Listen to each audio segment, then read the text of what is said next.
years.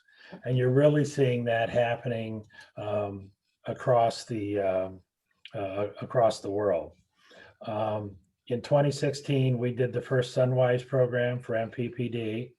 It was a 100 kW system in Venango.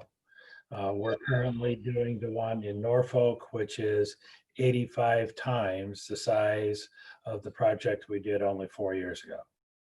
That's how quickly things are going. And the scale is about to take a quantum leap forward. This is a slide that Ron Rose from MPPD provided me. This is the solar power that is currently in the Southwest Power Pool queue. And there's almost 3 gigawatts of solar that's in the queue. Some of these projects are as big as 400 megawatts. So we're going to see single projects before long that are larger than everything that's been done to date in the state. So it's growing exponentially, and it's going to have an impact. Since we're the Center for Rural Affairs, I thought I should talk a little bit about the nameplate capacity tax, because we've ended up being asked to talk about that for many counties on the zoning. The nameplate tax is $3,518 per megawatt. And for large projects, like the 1,000-acre projects we were just looking at, that amounts to $586 per acre annual tax, which is 10 times the tax of farm real estate. And that's on top of farm real estate, because the remaining real estate tax remains in place. So to put that in a different perspective, a 1,000-acre solar farm would raise enough money to reduce the taxes on 100,000 acres of farmland by 10%. So it's a source that, if it lands in your county, will have a big impact on the taxes for everyone in the county. And of course, the leases on solar farms are typically higher than ag leases. And of course, we always are pushing to put the solar not on the best farm ground, but on the marginal farm ground. How am I doing on time, Lou? You still have about 10 minutes. Oh, okay, well, I got all kinds of time then. I want to talk a little bit about storage, because this has been a critical issue going forward. One of the problems that we face is that on oil production, for example, the world has about 46 days of oil storage in place. So if everything stopped, we would have 46 days of power supply there. On the electric grid, we have about 33 minutes. And that's a major problem. That means that the grid always has to be producing. It always has to be there. You're going to see a lot of that change because of what's happening with battery storage. Battery prices are on the same path as solar. They're dropping as dramatically as solar has been dropping, but they're just behind the curve.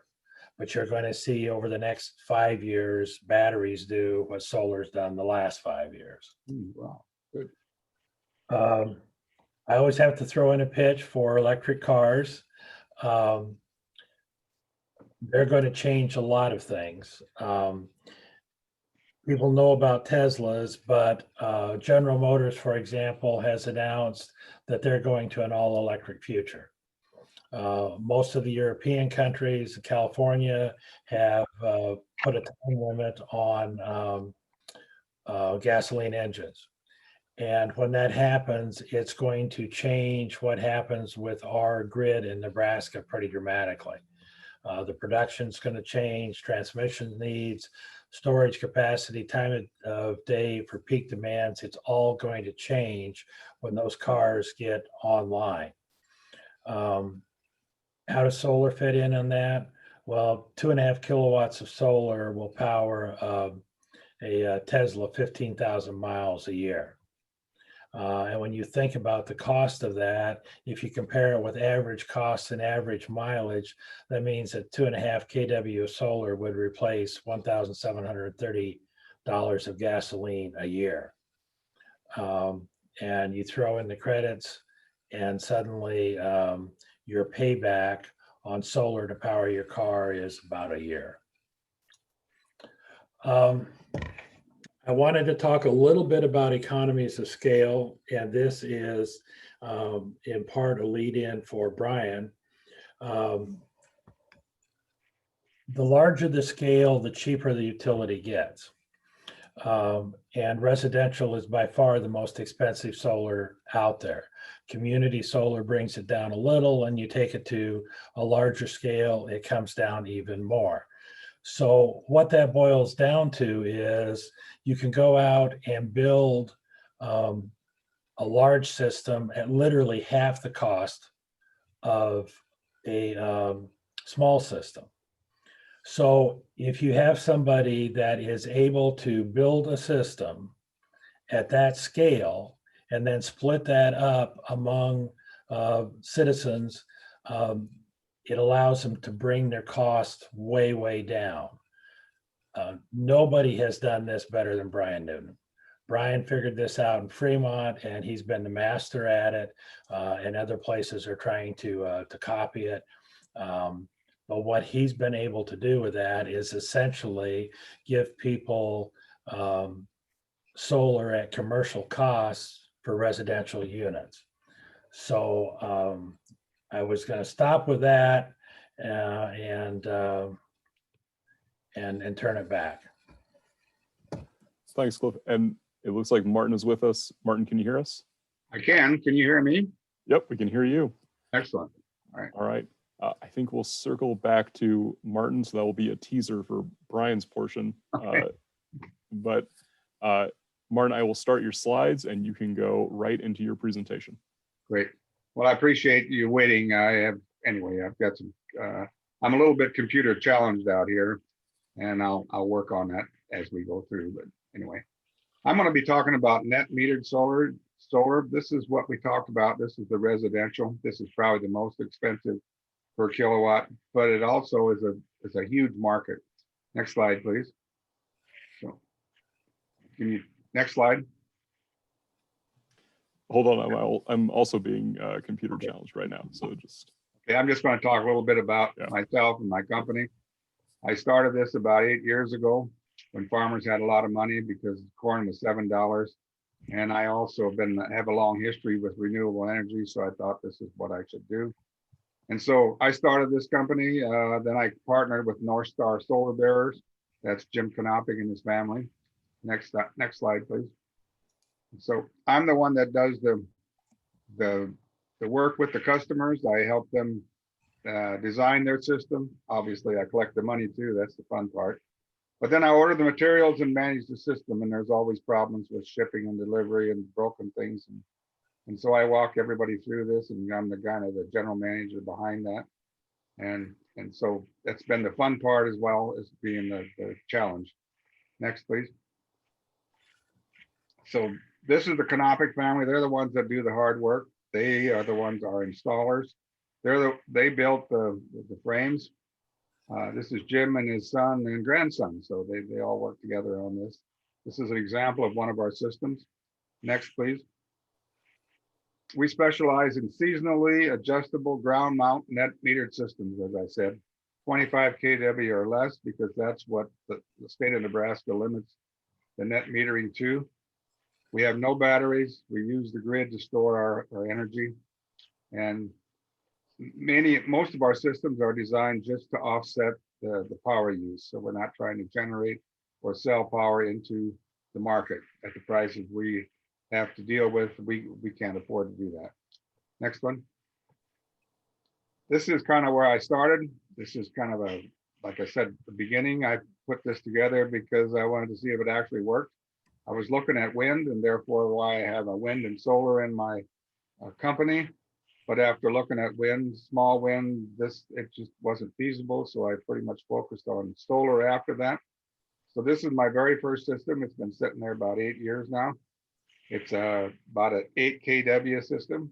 As you can see in the picture on the right, I started with junk. These pillars are old irrigation columns, and they never did get painted. Anyway, this is a like I said, I can't see it, but it's on the right side is where my inverter is, or my disconnect and onward. So as you can see in the right side or left side, there's a pole with a wire going on it. That's how I connected to the grid on my farm. Just stuck a pole up and went down to the barn and hooked up, and that was the end of it. And it's been working ever since. Next slide.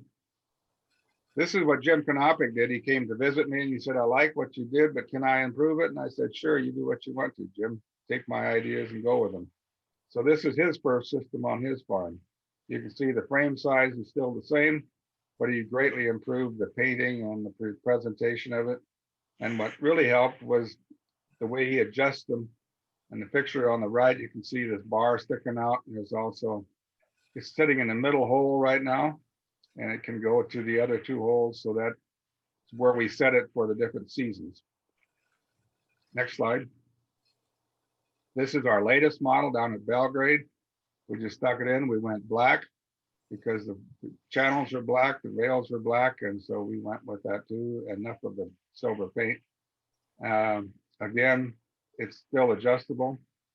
And anyway, this is our newest one. The panels are larger because that's the way they make them now. And so, okay, next one. Again, this is a newer model that I have at my house in Hartington.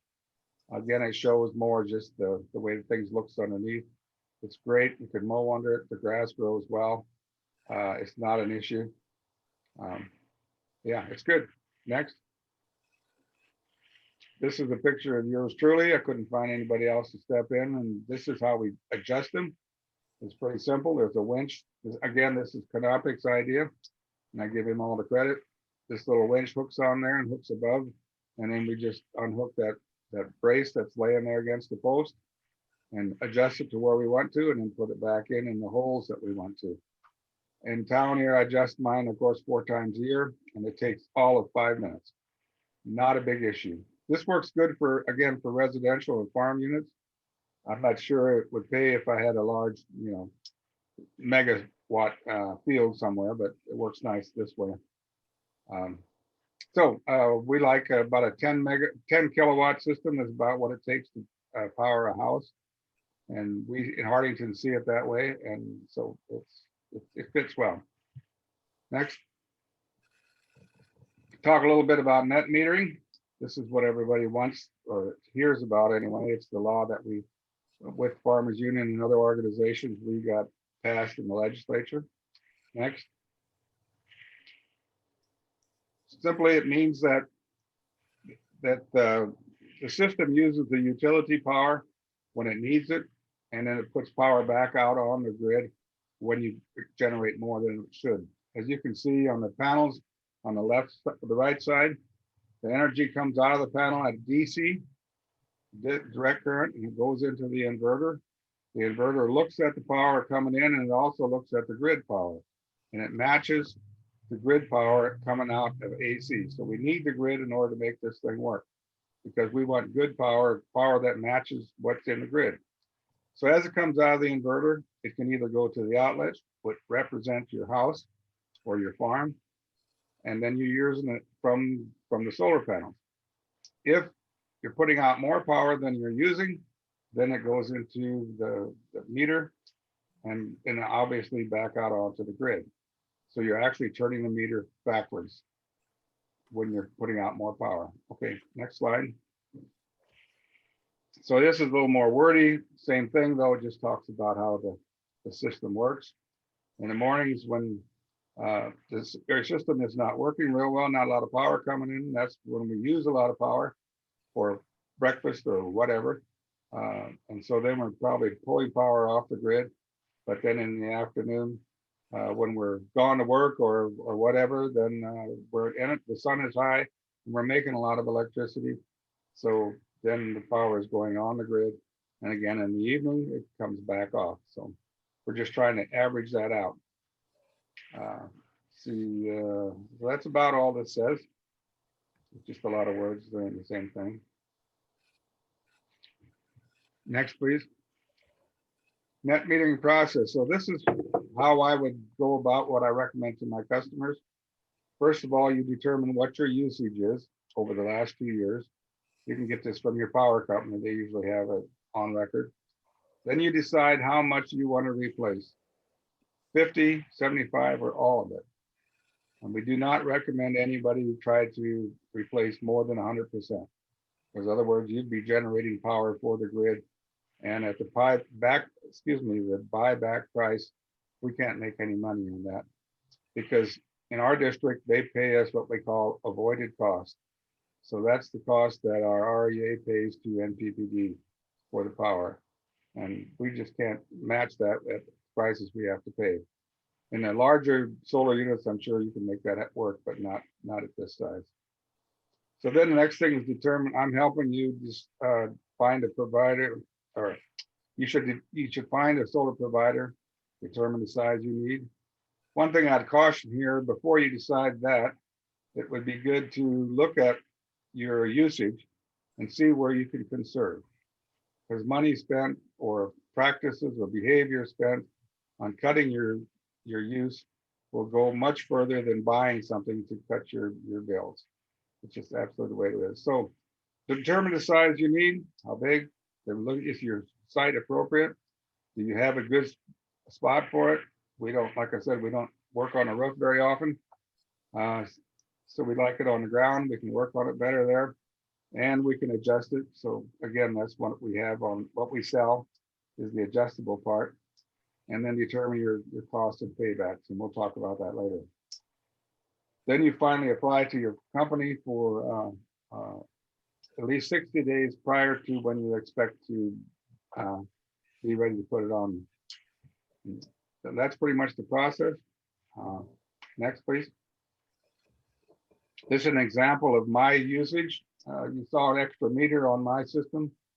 The REA put that up because I was the first in their district and they wanted to monitor what it does.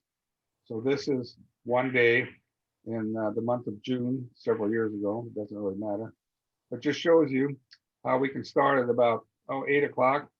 That's the little blue one. And 9 o'clock, we got the little pink one. And then it goes on up to day. This is obviously 30-minute interval in usage. And so that's what I'm putting out on my system. So as you can see, again, the middle of the day is when we put out the most power. That's all this slide is for. Okay, next. Federal tax credit. A good thing to have, and we're going to go next slide, please. It's what people want to know. This is what it's been. It started in 2016 at 30%, according to the graph on the right. And you can see it's moved, and it started to decline. And this year we're at 26%. And next year we'll be at 22 and then 10. And it'll probably stay there pretty much. I'm hoping the new administration will do something about it, but I'm not really sure that's going to happen. So what's important here is that this tax credit is a percent of the total cost of your system. By that, I mean the total cost, what you would pay MarLin Wind and Solar, what you would pay the electrician, and what you pay solar bearers for installing it, if you use this, and most importantly, people forget your contribution. And that would include time for planning, site preparation.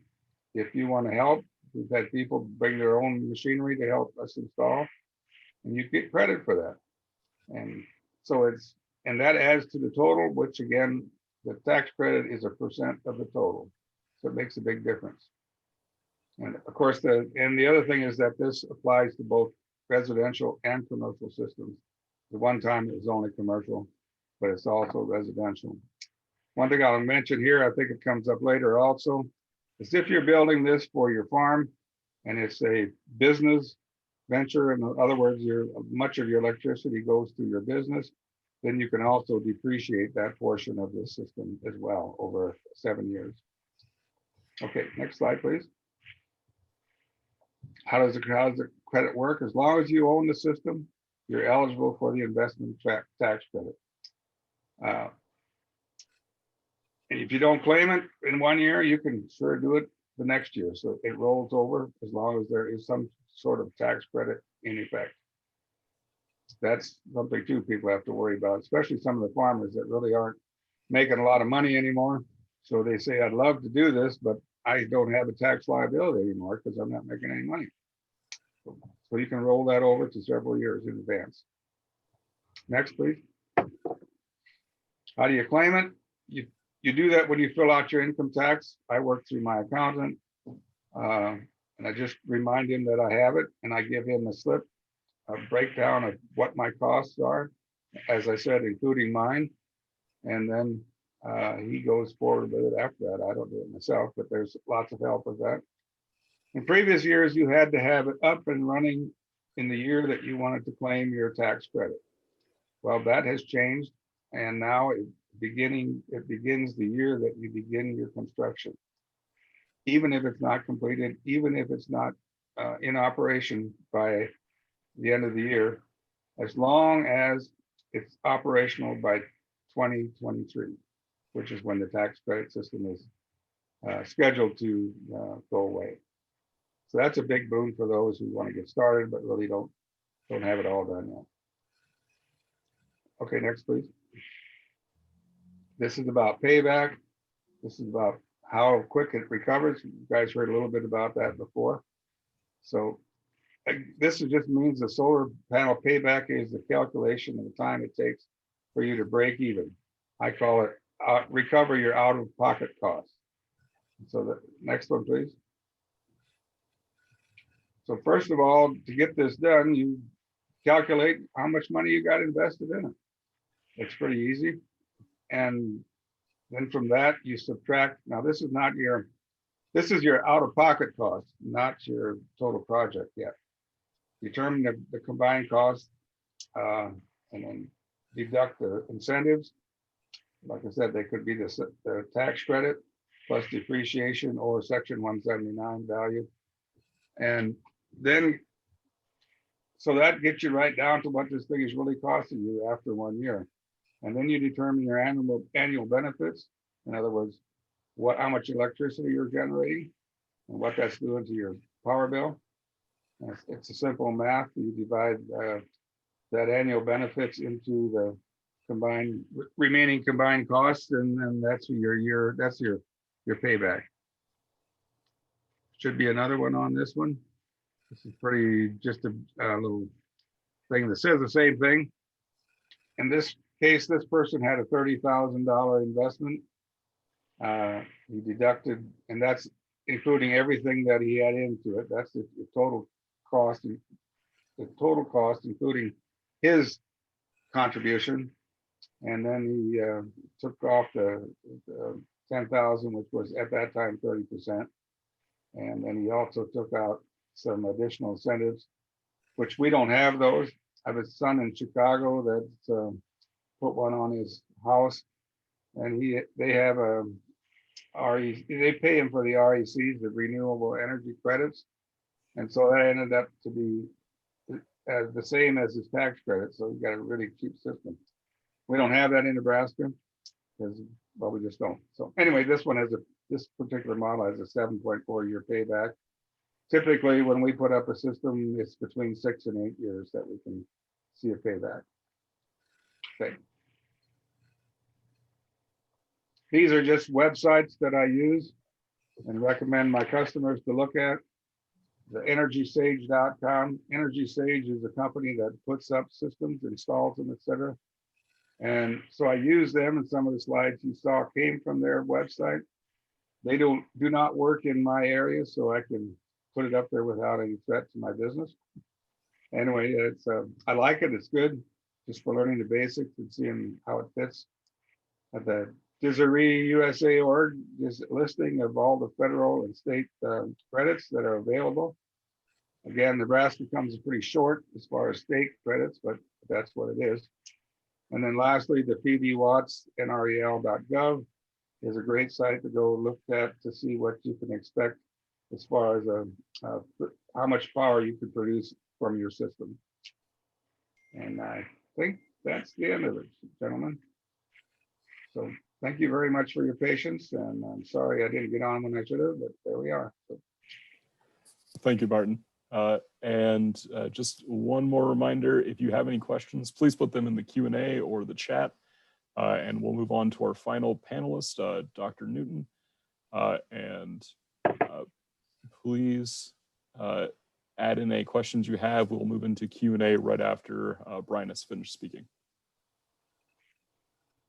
All right, good evening, everybody. Thanks for joining us. It's a pleasure to be here. Again, I'm Brian Newton. I'm the city administrator in Fremont. I'm going to share my screen. I want to talk a little bit about the project that we did in Fremont.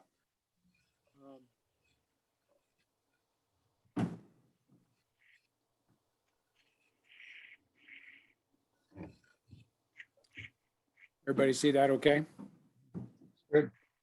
Good. So this is our first solar project. This farm right here is 1.55 DC megawatts. It's about 5,000 panels, 4,928 to be exact. It's a piece of property, about 10 acres that we had next to our power plant. You see on the left side of the screen right there, that's the cooling stack from our coal plant.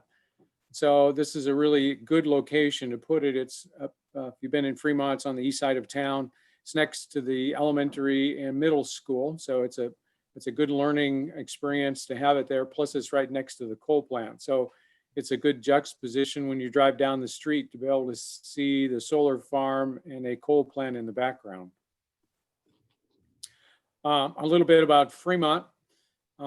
We have 3 coal-fired generating plants. You can see the smallest one, Unit 6, was built in the 50s, 1950 something, 16.5 megawatts. Unit 7 was built in the 60s, and it's 21 megawatts. And then they jumped up to 91 megawatts, and that was built in the 70s. So late 70s, early 80s, it was built. They all 3 run today. In fact, we use them all summer long, all 3 of them. It takes that much. Fremont's combined load is a little over 100 megawatts. And so we certainly need all 3 of them in the middle of summer to make sure we meet all our power needs. We don't buy power from anybody else. We are connected to the grid. We can go to the grid and buy power, but normally our cost of power is much cheaper than the grid. We also have the ability to ramp these things up when the prices are really high on the grid, and we can actually sell power into the grid and make back some money for our ratepayers.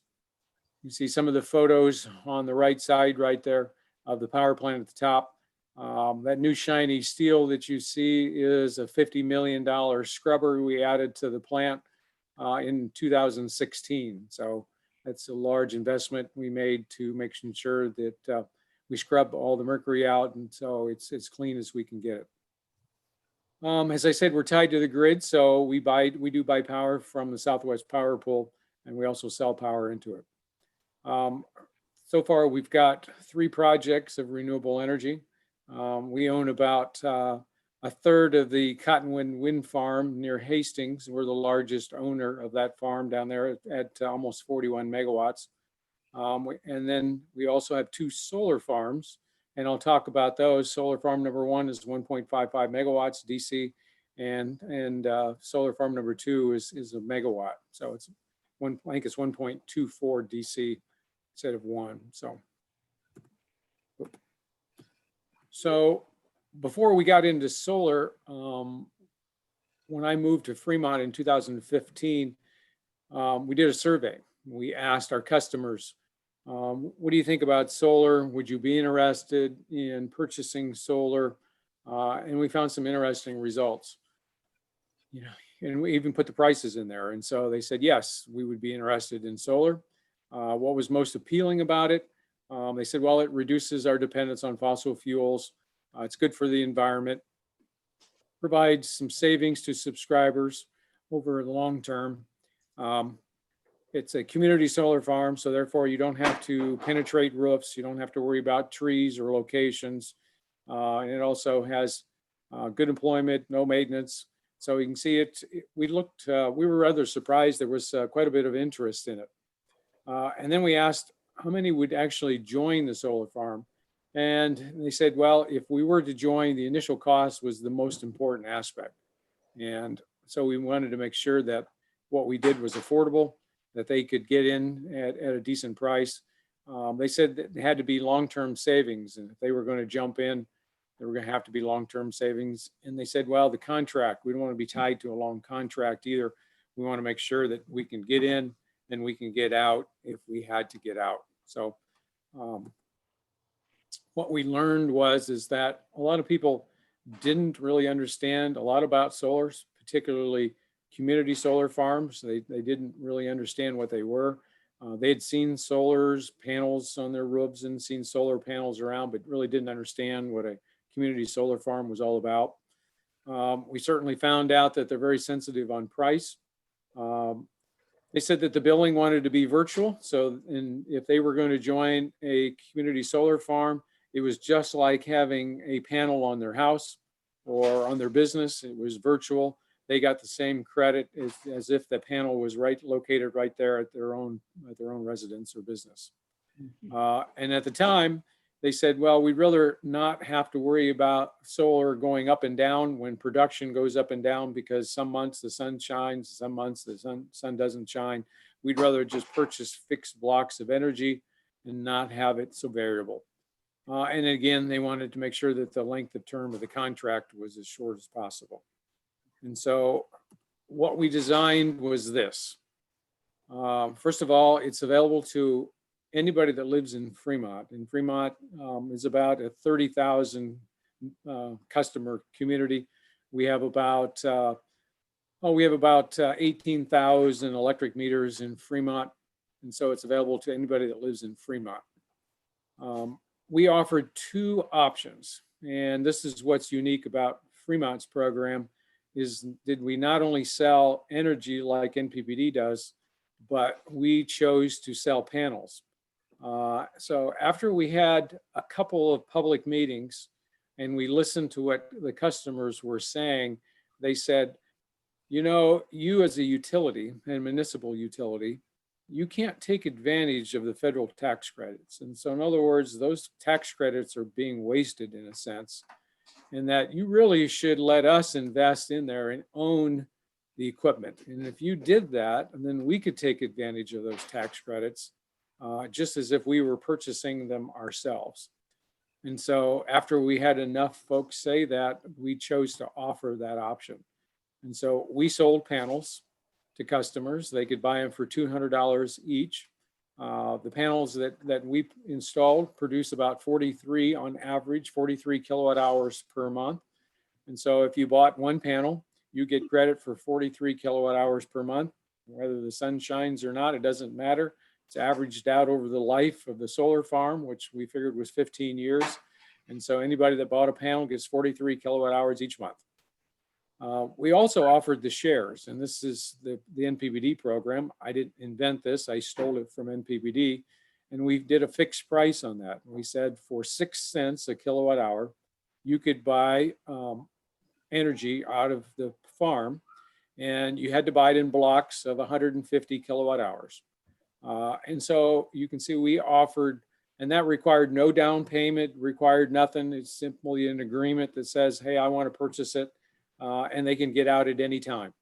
So it's those that wanted it but had really no money to invest. They just wanted solar. They wanted to make sure that they were promoting the solar farm in Fremont. The minimum we offered was one solar panel, and we had some folks that just simply stuck their toe in the water, bought one panel. We allowed them to purchase enough solar energy to be 50 to 80% of their annual consumption. And so Martin talked about, you know, that sweet spot. Don't go up to 100. We didn't let them go to 100 either. We kept them at 80%. And so if somebody would call us, we'd say, here's your annual consumption. We'll allow you to purchase enough to equal 80% of your normal bill. And we had quite a few folks that did that. They bought 80% of their bill. You notice on commercial, we only let them go up to 50%. And that's because commercial users typically are more volatile. Their usage goes up and down much more greatly than our residential customers. And so we cap those at 50%. The residential program length is 1 month. They can get in. Commercial is 1 year. So you can see residential customers could pop in and pop out. Luckily, nobody's popped out. We've really had zero turnover in our program. And so they love the program, and they certainly like to be in it. It was a simple $30 enrollment fee. We just wanted to make sure that with all the paperwork and everything to establish and get their account set up, they at least covered those costs. And the nice thing is about this is portability. So as long as you live in Fremont, we don't care where you live. You sell your house and move somewhere else, you can take your panels with you, you can take your credits, your shares with you. If you leave Fremont, you can turn them over and give them to your son, daughter, friend, relative, neighbor. We don't care. As long as somebody's using them, they're completely portable. And I'll have a graph here shortly, or a photo. You know, we started this in 2018. And so far, we've had a couple of people move out of Fremont. They typically sold them to somebody else, a friend, a neighbor. Very few have turned them back in. They simply love the program and want to continue in the program. And so we've really had zero turnover in the program at all. So let me talk about the first farm we put in. There you can see it's a picture like I had at the beginning there with the power plant in the background. These are single axis tracking, and so they'll tip pretty much to the east overnight. And as the sun comes up, they'll start tracking across the sky to the west. All the rows move simultaneously.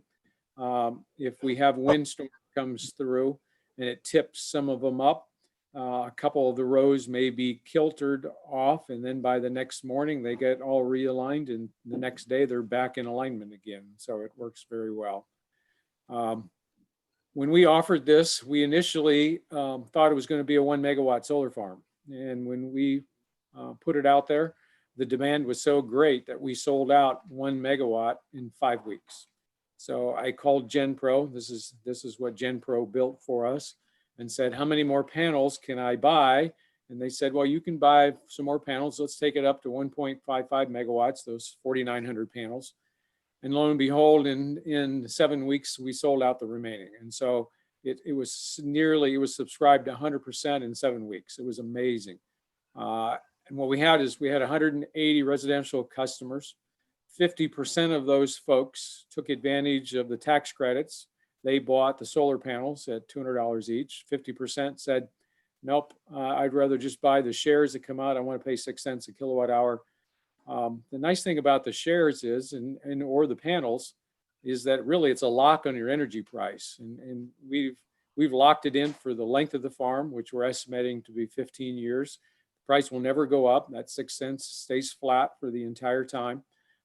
If you bought the panels, you get your 43 kilowatt hours out of that every month for 15 years. And so it's, where else can you go to lock in your energy price for 15 years? And so that's what's really unique about our program, is that those prices are locked in. And so a lot of folks, and especially some of the business customers, said, you know, I'm not really wild about solar. I'm not really wild about renewable energy. I just want, this is a good business deal. I just want to lock in my price and have my energy costs, at least 80% of it, known for 15 years. And so it was a good hedge. We called it a good hedging program, and it sold very well. And you can see we had 20 commercial customers subscribe. By far, most of them are residential customers. So this is a graph. I printed this off on the 16th. So yesterday. This shows you, I did a snapshot of the life of the farm. And so I've clicked on lifetime. You can see this started in 2018. You can see the energy it produced. It was slightly over 2 million kilowatt hours. You can see in 2019, it was up to about almost 2.5 million kilowatt hours. Mm-hmm. And you can see in 2020, we're near the end, it's even surpassed 2019. and we're up to almost to 2.5 million kilowatt hours.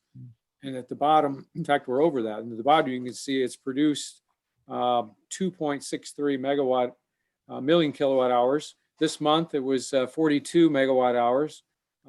This year, 2.6 gigawatt hours, and lifetime 7.43 gigawatt hours. And you can see the system size is a 1.32 AC system. And so you can see the performance has been very well. The reason the stacked bars are like that is that each inverter in the farm. So we can click on each inverter, and if we see a problem, we can click on it and go in and see what's going on with that inverter.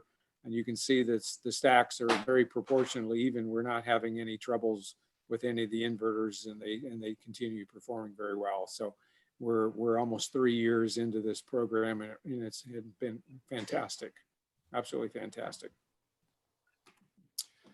So then the demand was so great, we said, well, let's do it again. And there were still people that were signed up that were on the waiting list. And so we said, again, we went out for bids, and GenPro got the bid again. You can see what we did. We own about 400 acres south of Fremont where our well field is at. So we have the potential to install solar in about 400 acres there. We carved out a little piece, it's about 8 acres. You can see we installed solar panels on there and just made some tracks out there in the grass. And once we left, the grass grew right back up, and you never know we were there. This one is currently 90% subscribed. We reserve the last 10%. We use that to market when we're attracting new businesses to Fremont, that they can purchase panels in the new solar farm. Again, 50% of the folks that were subscribed bought panels. The other 50% signed up for the shares. And so that ratio holds pretty much same's true. We did something really unique in the second solar farm, and we applied for a grant. We got a $300,000 grant. We simply took that money. We purchased 1,500 panels. So every month, 64,500 kilowatt hours get carved out, and we simply divide those by the number of customers that qualify for energy assistance. So anybody that has qualified for heating assistance with the state automatically each month gets this free energy. And so their credit is typically $3-4 a month credit, simply because we allowed the grant to prepay the cost of the panels. All the energy then gets divided, and we simply said, because no folks that have limited incomes could afford solar, we were going to give them the advantages of the solar every month on their bill. And so they don't have to be interested in it. We do it automatically. Most of them really don't even know until they come in and ask and say, what's this $4 credit on my bill? I don't understand why I'm getting the credit. And we simply say, you know what? That's the renewable energy that you're getting credit for. It doesn't cost anything. We're saving you money by $4 a month simply because we got a grant to pay for those panels. And as far as I know, I think we're the only ones in the state that have done that. And we really want to thank NCA for that grant. And I hope others would think about doing the same thing. It's an awesome program. We probably don't say enough about it, in fact. Again, I took a snapshot of solar farm number 2. You can see we got it up in 2019. It's about 2 million kilowatt hours a year. You can see in 2020, we're down just a little bit, but hopefully we'll be right back up to that 2 million like it was the first year. And so you can see it's performing equally as well. I didn't click on the individual inverters on this one. I just clicked on the total output. And that's why you see this blue colored bars rather than the multicolored bars. And I'll be happy to take any questions. I may add, for those that are curious, solar farm number 1, the one you're looking at right here, that cost us a little over $2 million. If you divide that by the 4,900 panels, that was $1.40 a watt is what we spent on solar farm number 1. Number 2, a year later, the panel sizes were slightly larger. It cost us $1.5 million. There are 3,888 panels in solar farm number 2 that come out to $1.23 a watt. So you can see in 1 year, we went from $1.40 to $1.23 a watt. And so as Cliff was talking in his presentation, because we're a utility, we're able to get, you know, in a decent size. Anytime you get a megawatt or above, you can really get down and get these economies of scale. We get really down in those low wattage prices that we can really afford. So again, the customers are really pleased. When we do the payback, so we do something similar to what Martin does when we take a look at payback, and we take a look at what's the cost of coal, what's the cost of production. Solar is fairly flat. We give them a credit because when they buy solar, they're not buying power from us. So we give them about 5 cents a kilowatt hour credit because of their solar production. Our payback was around 10, 11 years. And if coal would rise faster, it would be even a greater payback. And so you can see the payback is certainly there for them, for the customer. Again, what's unique is about virtual net metering. Because I don't have their names on their panels, I did send them a spreadsheet and said, oh, by the way, if you find row number 15, panel number 80, that is your panel, and I'll give them the serial number of their panels, and they can go out and hug their panel if they so choose. But they're assigned a serial number, they get it. They don't have to insure it. Part of our packages is we insure it. If it gets hailed and gets damaged, we replace it. That's part of the deal. They get the federal energy credit. I own panels in solar farm number 1. I got the federal energy credit because it's a community solar farm. And so I was able to take advantage of the renewable energy credit. It's been a great program. I would love to do it again. I don't know if we've saturated the demand in Fremont or not, but I think we've made a pretty good chunk of it anyway by doing these 2 solar farms. And so I'll quit sharing and take questions. Thank you, Brian. Before we get into questions, I just want to address one question I saw is if a recording of this presentation will be available. We will be sending out a recording to all attendees and anyone who registered for this event, so you'll be able to rewatch if you want any of this information or want to share it. I also want to point people towards the chat. Jeff Carpenter from USDA provided some information about the Rural Energy for America program through USDA. So please see that in chat if you're able to. Moving to questions, and we're kind of right at time, but if the panelists are okay, I think we can maybe soldier on and answer a few questions. The first question we have is about the status of solar water pumping for ranch and livestock. And I'm not sure if anyone has a good answer for the status of solar water pumping for ranch and livestock in the state.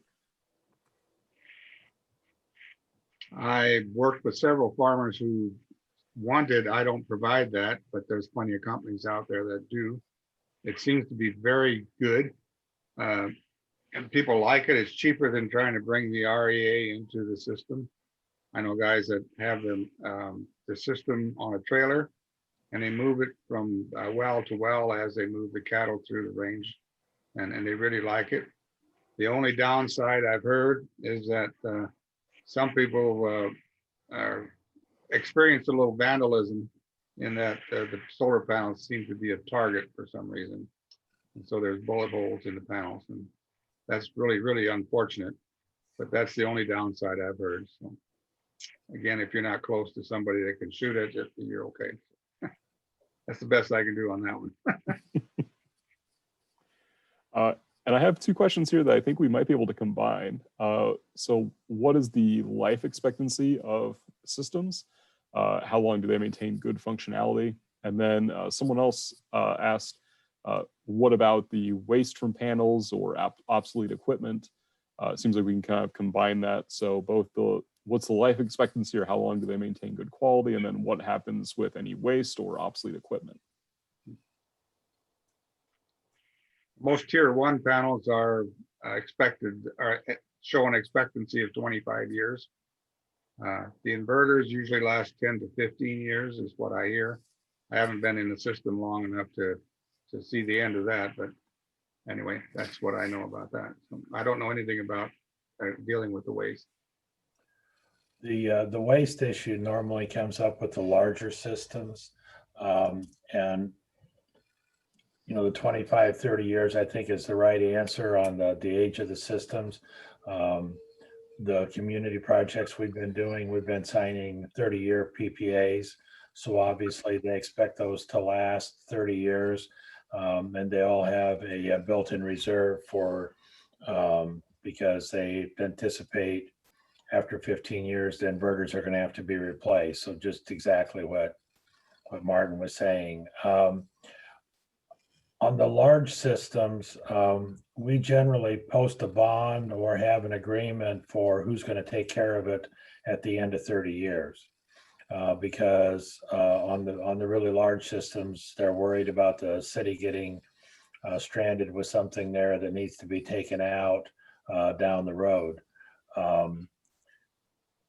So we usually have a provision in place that pushes that back to the developer.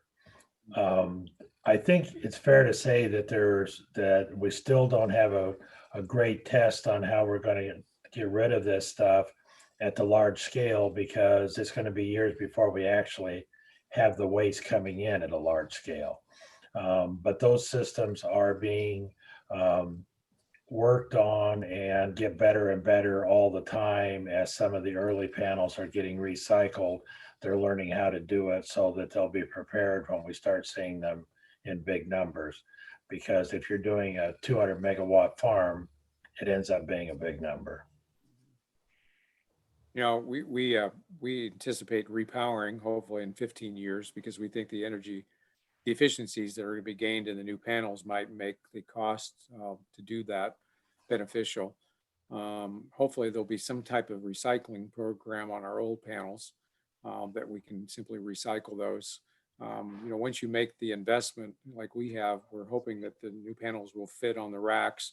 After 15 years, we'll probably end up rewiring them, because they keep getting more efficient in how you wire them up. Plus, if you see like the farm of ours, the wires are all hung, there's no covering, they're all hung out in the open.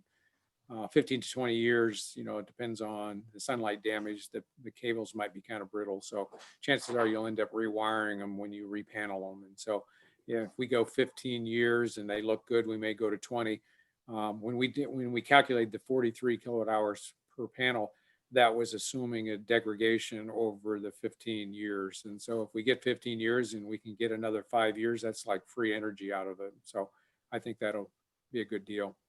I see, Lou, there's a question in here about do the panels need to be located near a city like Fremont? And so the solar farm number 2 is about 3 miles south of Fremont. It's still in the Fremont's distribution lines. And so as long as you locate it in the distribution line that serves the town, or that you're getting the power out of, it's the grid. So it's really no difference as long as it's tied to the grid, either in your rural public power district or in your municipal. It's being just like it's in your backyard. And Brian, there's a question right below that one that you should be able to answer: the total size of Fremont Solar. So what's the total size for both projects combined? Yeah, we're about 2.5 megawatts on both projects. So. And then we have a question about are all of the solar panels used for electricity or any used for direct heating? All the ones that we've talked about so far are for electricity. Yep, I lived in Alaska for 5 years, and there they have the thermal projects where you use solar to heat water, antifreeze solution, and they were circulating that in homes, and that was pretty efficient in Alaska. And so it can be used for heating if you so choose. I put a system like that on my house in 1982 here. It's worked like a charm from day one. So. Yep. And I think we have one question in the chat, and that is if anyone can touch on how incentives or renewable portfolio standards may be driving a lot of solar development across the country. And if you can speak to how being a fully public power state might affect solar development? And that might be a good question for us to kind of end this discussion on. I think the credits have really been a critical piece to the whole thing initially, because that's what made it possible to take this to a scale that has driven the prices down to where they are. But I think if we look at it today, the pricing today without the credits is less than the price was 6 years ago. The public power perspective has really slowed things in Nebraska, in the sense that we haven't been able to use the credits directly.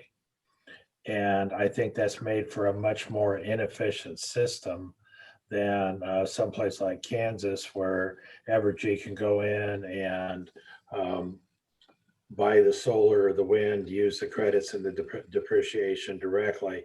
So I think it slowed the beginning down in Nebraska at the utility level.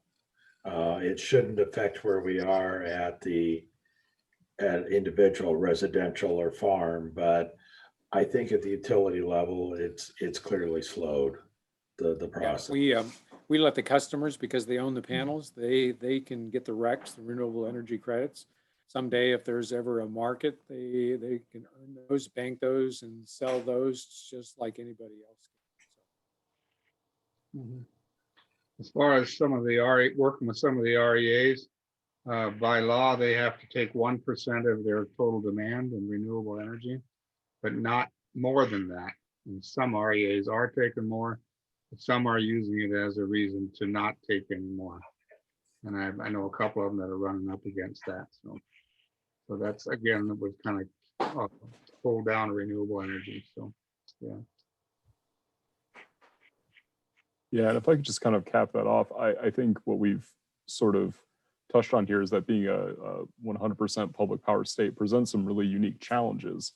But I also think it allows for some more direct responsiveness and working with Nebraskans to kind of figure out what will make the most sense.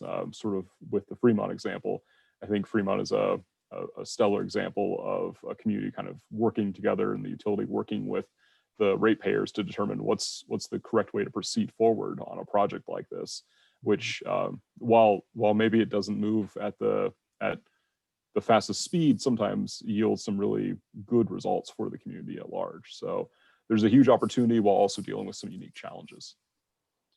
Right. I really like what Fremont's done. I want to do that in Hardington. So. There you go. Well, it's a little difficult because that's an NPPD town. So that's for sure. I know. One of the issues. We have the luxury of being our own power supplier. So that's the reason we can do things. Oh, great. I love that. We'll help anybody. So anybody that wants any help, reach out to me and we'll help. Okay. Thank you.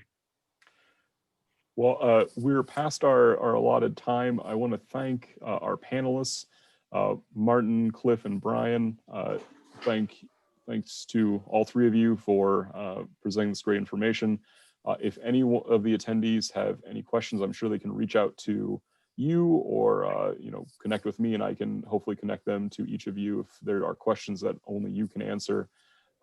As I mentioned, if you are on this call right now, you will get a follow-up email with a recording. So hopefully that will allow you to reference some of this discussion and maybe reach out as necessary to get any additional help that you may need. Thank you. Right. Thank you. Thanks. Thank you, everyone. Yep. Bye.